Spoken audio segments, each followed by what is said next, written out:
নমস্কার বন্ধুরা, welcome to দেসিলিসিয়াস।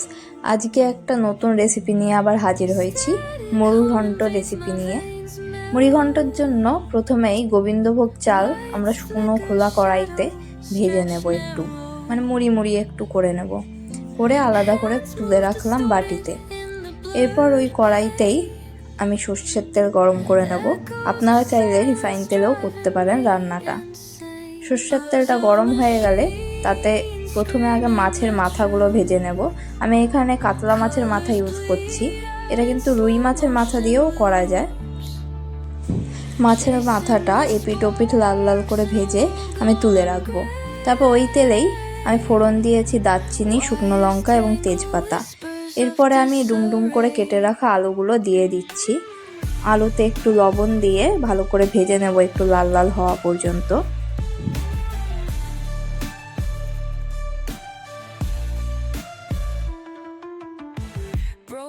আলুটা মোটামুটি হালকা লাল হয়ে এলে এতে আমি পেঁয়াজ কুচি দিয়ে নেব। আমি একটা পেঁয়াজ কুচি এখানে কুচিয়ে ইউজ করছি, আর একটা পেঁয়াজ আমি বেটে দেব।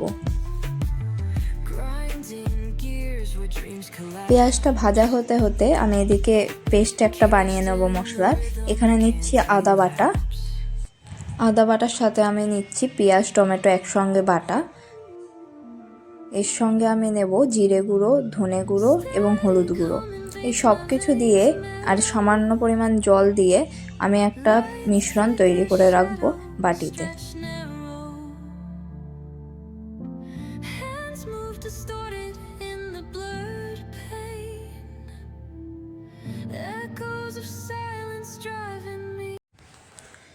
পেঁয়াজটা হালকা ভাজা হয়ে এলে এতে আমি যেই পেস্টটা করলাম মশলার, সেটা আমি এবার এটায় অ্যাড করে দেব।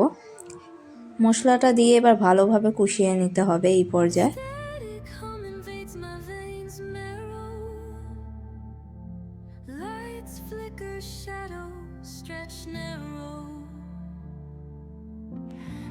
মশলাটা ভালোভাবে কষে আসলে এরকম তেল ছেড়ে দিলে তারপর এতে আমরা একটু গরম মশলা অ্যাড করব।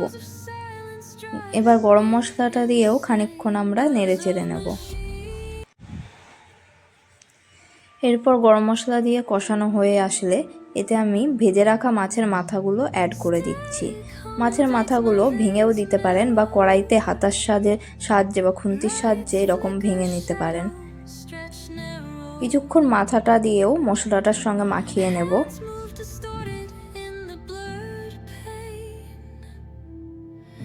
এবার আমি অ্যাড করে দিচ্ছি ভেজে রাখা গোবিন্দভোগ চালটা।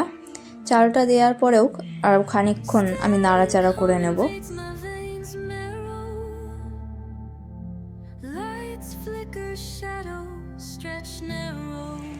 কষানো হয়ে গেলে আমি এখানে জল ইউজ করব, কিন্তু মুড়িঘণ্টতে সবসময় ফোটানো জল ইউজ করবেন। গরম অবস্থাতে ফোটানো জলটা দিয়ে দিলাম, আর খুব বেশি পরিমাণ জল দেওয়া যাবে না।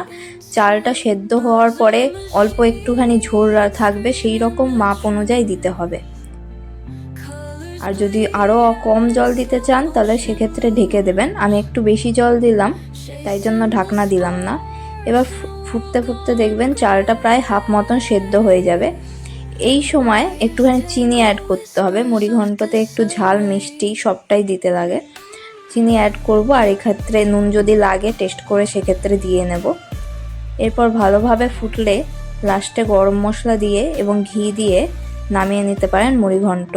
গ্যাসটা অফ করে রাখার পরে কিন্তু খানিকক্ষণ পরে ঝোল অনেকটাই টেনে যায়, তাই একটুখানি ঝোল বেশি পরিমাণে রেখে অফ করবেন। তাহলে কিছুক্ষণ পরে ঠান্ডা হওয়ার পর যখন ঝোলটা টেনে নেবে তখন ঠিকঠাক মাপে চলে আসবে। আজকের মুড়িঘণ্ট রেসিপিটি আপনাদের কেমন লাগলো অবশ্যই কমেন্টে জানাবেন।